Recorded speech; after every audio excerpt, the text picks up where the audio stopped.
Alex, Alex Krassyuk. Isaac? Before we start, have you been vaccinated?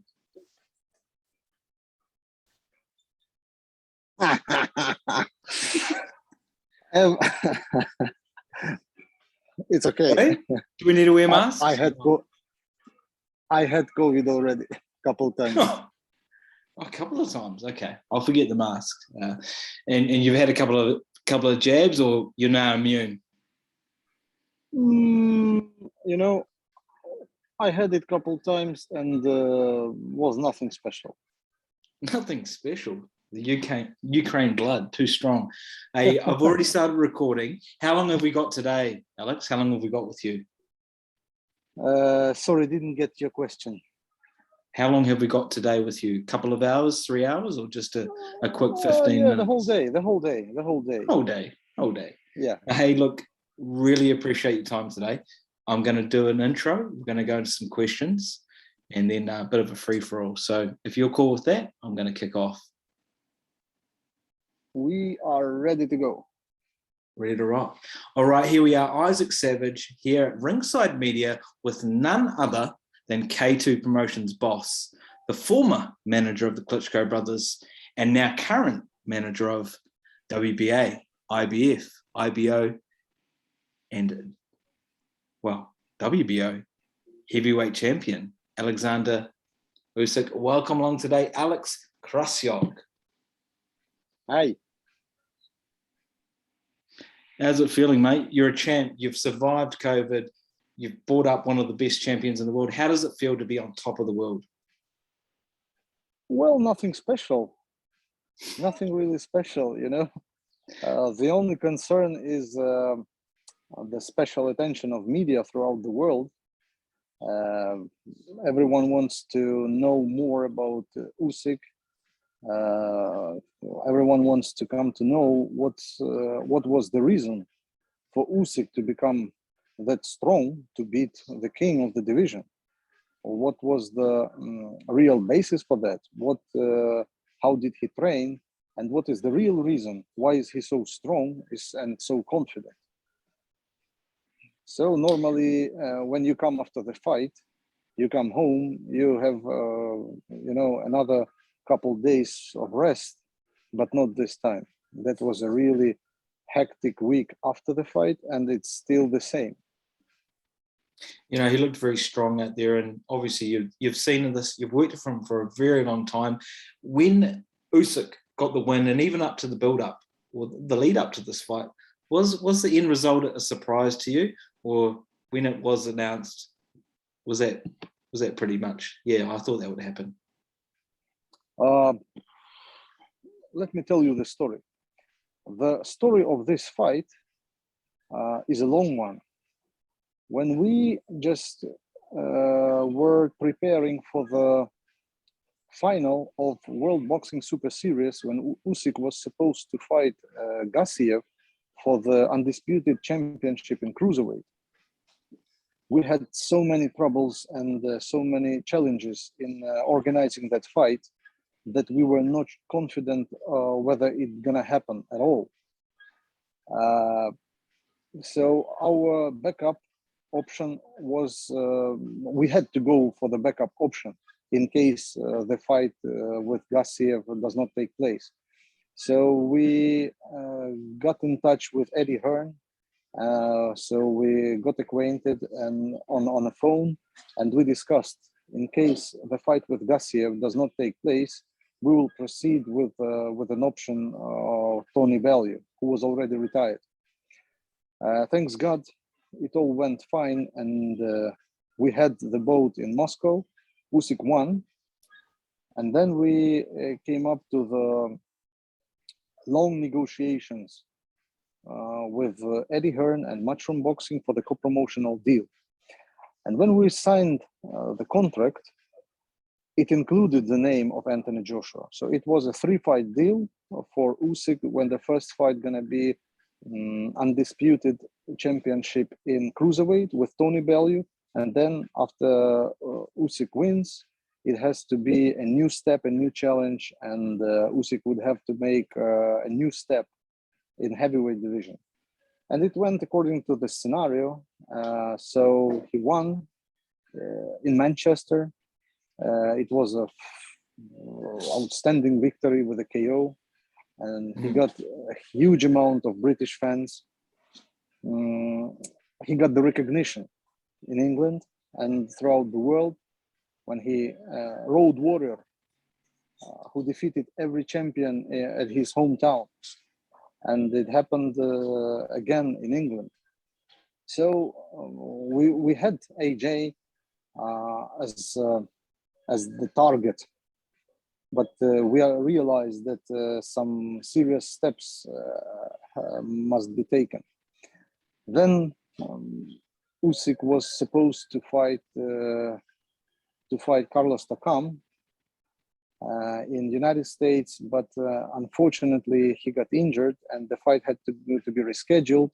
Then Carlos Takam signed the promotional deal with new promoter, and it was kind of complicated to arrange that fight. So we took an option of Tyrone Spong and scheduled the fight in Chicago, the city where Tyrone Spong, right? The city where one of the biggest communities of Ukrainians. But just something like 10 days before the fight, he was tested positive. And we had to find a very, very late replacement. So Charles Witherspoon had the heart of a warrior to pick up that fight just with a very, very short notice. That was the debut of Usyk in heavyweights. Then again, his next fight was Derek Chisora.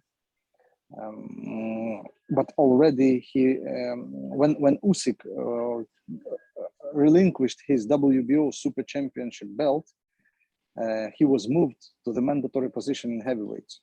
Can I just ask you one question though, in between that? Were you sweating when he fought Chisora? Because Chisora gave him a bit of heat, right? Didn't make it easy. That was not his best performance, definitely.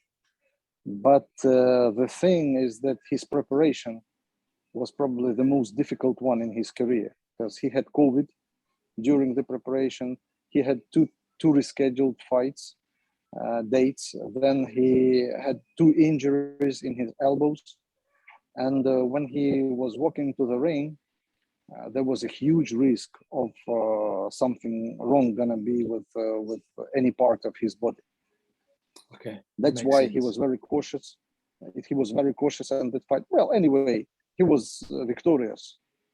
Yes. It was not a very convincing victory, but still he was a winner. He was declared a winner, and since that time, a lot of things took place, like negotiations, pressure, all those kind of things around Fury and Joshua, the undisputed championship, huge money, a lot of talks, but nothing major happened.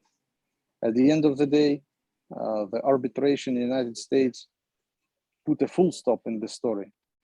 So, Alex, you seem like a very good businessman, a mad negotiator, very patient. Now, in saying that, we've had the rematch clause activated. A week ago, you didn't know where it was at. We are now a week after the fight. What are we looking at for this rematch? Are we looking January, February, March 2022? Are you able to give a rough date of when this rematch clause will be activated? Well, according to my understanding, the clause has already been activated formally. We still need to get written notice from Matchroom Boxing, from AJ, that he will do that. But in our contract, we've been signing it for quite a long period of time, because the fight contract for the first fight included 2 fights, the fight itself and the rematch. And we tried to fix all the small details possible in one document to avoid any misunderstanding in the future. So we did that, and now we have everything clear, everything on the table. There is a rematch clause to take place within 6 months after the vote. and so the deadline for the rematch should be something around the end of March. End So of March within this passage of 2022. time, yes, within this Okay. passage of time, it has to take place. Well, that's good to know. I mean, good for us to know, and obviously for you, you'll be happy with that. Now, before we'll cover a little bit near the end of that, but I just saw you on a recent YouTube video saying that Deontay Wilder is going to clean knockout Tyson Fury. And from what I've seen, I'm a huge fan of both. I love Tyson. Wilder, yeah, really good fighter as well. However, I don't see that happening myself. But is there a quiet confidence with Wilder now? Do you feel that he's done enough and it's just going to go down that path? You seem very confident on that Nostradamus prediction. It's not a prediction. It's not a forecast. I was just sharing my feelings, my hunch, which I shared in January, that Wilder Joshua, or that Fury Joshua will not take place, that Usyk gonna win. It's just a matter of intuition and based on the sixth sense and probably on the knowledge and experience in boxing. What I can say about Wilder and Fury, normally Fury has to win because he's a better boxer than Wilder. But what I can say about the upcoming date is that it was rescheduled a couple times. Then it was not a naturally made fight. It was an arbitrated fight. So Wilder wanted to get the last chance of his career, and this is his last chance. And Fury wanted to avoid this fight. So Wilder is mentally in a better position than Fury, psychologically. Second, we all read on media that Fury had some internal family troubles, and that his concentration, his focus is not 100% in the fight. His training camp was probably not the best one. According to media, we know that he had COVID in August, and that yes, was the reason why the fight had to be rescheduled. And yesterday, or on the press conference, I watched just maybe 2-3 minutes, and my observation showed me that his behavior, Fury's behavior, shows that he is not 100% confident in his preparation, in his training camp, and he wants to compensate that with his talks, with putting mental pressure on Wilder. But Wilder seemed very calm because he made a huge work in the training camp with a new trainer, with the new mental attitude, and he had the mindset of a winner, according to my observation. I am not a forecaster. I'm not a big analytic man who can predict the future, but it's just my feeling about this fight. So I anticipate that Wilder cannot overbox Fury, but he can knock him out. I'm going to beautiful call. I'm going to throw a bit of a curveball at you, as you know, like a manager, a promoter. In terms of, you know, you obviously manage Usyk, and the next whoever wins that fight will go through. Who would you prefer, though, stylistically, to fight Usyk in terms of Fury or Wilder? Who, and what I mean by that was, who would be an easier path to victory? Would it be Tyson Fury or Deontay Wilder? They are very different. Two different styles, two different mentalities, two different mindsets, and two different personalities. You cannot just compare one to another, because both are very tough opponents. Both of them are very complicated to win over. But you know, they say, I remind Vitaly Klitschko once said, there is no strongest fighter in the world. It's all the matter of the preparation, how good you are for the certain passage of 47 minutes when the fight is taking place. And if you are better within 47 minutes of the fight, you are the winner. And no matter how strong you are one day before or one day after, it's only a matter of 47 minutes. So if Wilder wins, if Fury wins, it's not a big issue for Usyk at this moment, because his next opponent is Anthony Joshua. And as long as this fight is still on a long run, another 7 months, neither he nor any one of us will concentrate on the winner of Saturday fight. Well said, and I like that quote from Vitaly there. I mean, obviously, Vitaly and Vlad used to manage. It was great seeing Vitaly there at the fight. How close are you and him? Are you closer to Vitaly or Vlad? Well, I'm close with both of them. They are my partners. So I'm no in touch with favorites? Vladimir. Sorry? No favorites? You don't get along with one more than the other? I mean, Vlad seems quite jovial. Vitaly seems a bit more serious. They are different. They are very similar on the face, but they are very different in characters. They are different personalities. Vitaly is more based in Kiev because he's the mayor of Kiev. He's running the city, the capital of Ukraine. Vladimir is more in business and more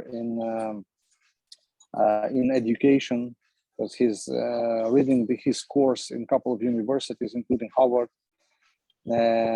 So he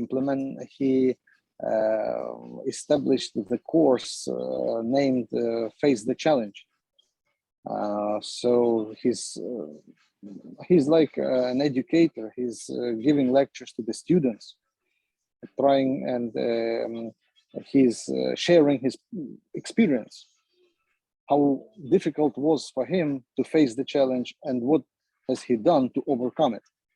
So Vitaly is facing challenges every day because he's running the city, and he's in politics, and that's a huge challenge. Both of them are fighters, both of them are warriors, different attitudes, but both are very successful people, and it's a great honor for me to know both of them. Oh, and that's why I really concur with what you're saying in terms of it's so great to see them still involved. It was great to see Vitaly there and Vlad as well. I mean, mad respect to both those fighters. Now, as you know, I'm a Kiwi. I'm from New Zealand. I have to mention Joseph Parker. I have to mention Junior Farr. Junior Farr did fight the man you manage, Usyk. However, he's a little bit lower down on the rankings. He's still based here. Joseph Parker's just moved over to obviously the UK, training with some of the likes of who you may know. Do you consider Joseph Parker a threat, you know, as he's moving up the ranks, and do you see him facing Usyk in the near future? Joseph Parker, he was always on the list of possible opponents for Usyk. Joseph Parker is a serious personality in heavyweights. He's been fighting most of the guys in the division, and he performed skillful boxing. I remember I was in New Zealand for a fight when my fighter Oleksandr Usyk was facing David Tua.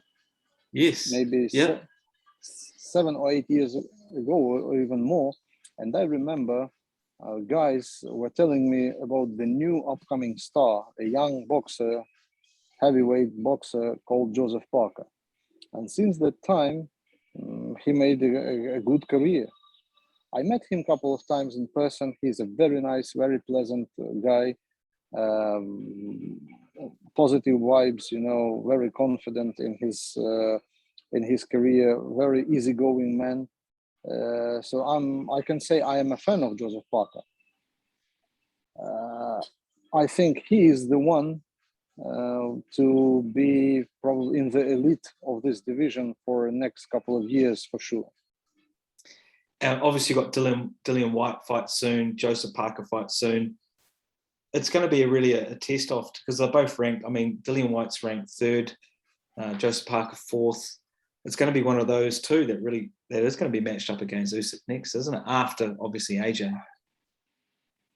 it's again a matter of different styles, because Dylan White is a rhino. He's like he's very strong physically, but he's more a fighter than a boxer. I remember Dylan from the training camps of Vladimir Klitschko, because he'd been a sparring partner of both Klitschko brothers for, I don't know, for many times. Joseph Parker is a boxer.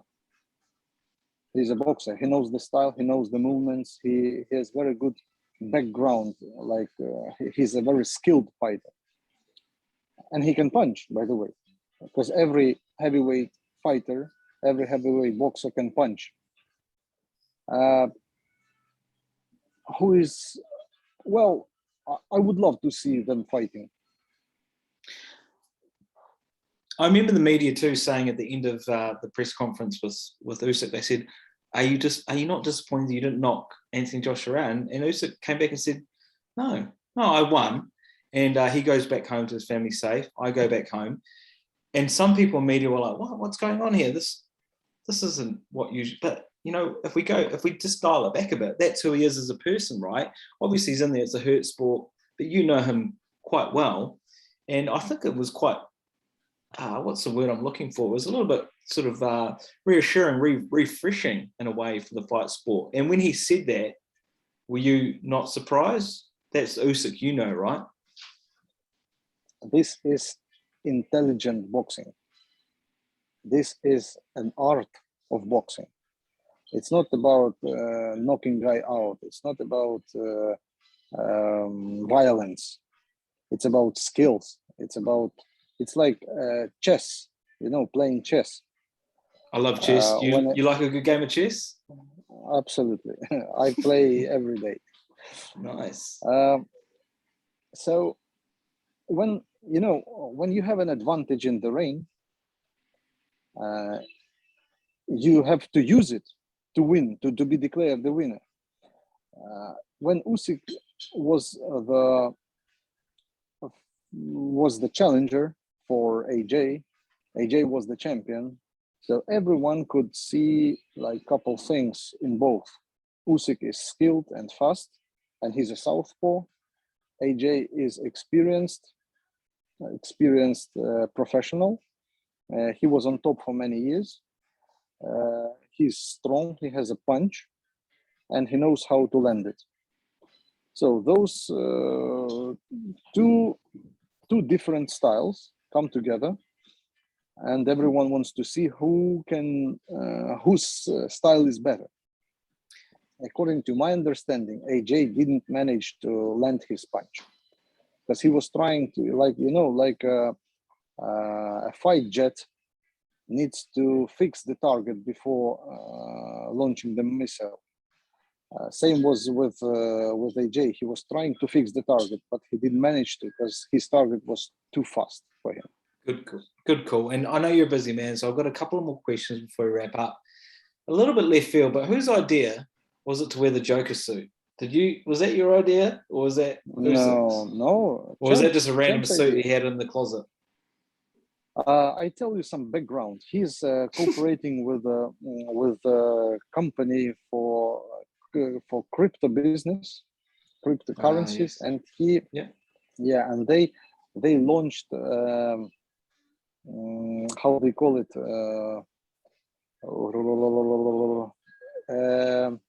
I don't remember the name for the term for the word. Token probably. They established a token where Usyk is in the role of Joker. So it's not a new character for him, and he feels something about Joker, and it was his personal idea because I saw that suit when he came down from his room in the hotel and we were loading the car. So and I was amazed. That was a good one. Now, look. Last but not least, you're a promoter, you're a manager, you do a great job of it. But we've got the Bob Arums, we've got the David Higgins, we've got the Oscar De La Hoyas, we've got even the British man Eddie Hearn. Who's your favourite to deal with? And who do you like working with in a sense, if there is one? Well, I am in very good relations with Eddie. I consider him to be a new generation promoter. And I consider myself to be the same. New generation means that your relations with a fighter is not like in old days. Formerly, it was like a promoter owns the fighter, and the fighter is like a slave to him because he's got a contract. Now we work as attorneys. You know, we fighters are our clients, and we work to make the best benefit for our fighters. So the interest of the fighter is our biggest objective, and everything else goes as a result of this job. I'm very, I've been working with Eddie for 4 years, and I'm very satisfied. By the way, David Higgins is a friend of mine, and we also had a very, very good experience Higgins in our cooperations. Yeah. So my regards, brother.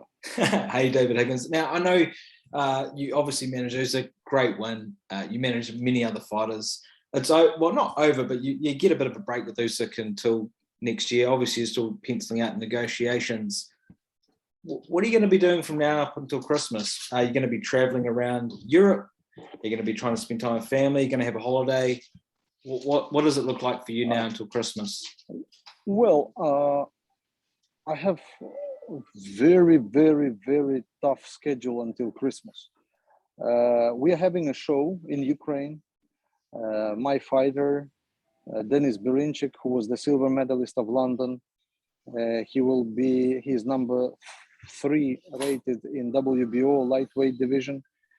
He will be defending his WBO international title in Kiev on 27th of November.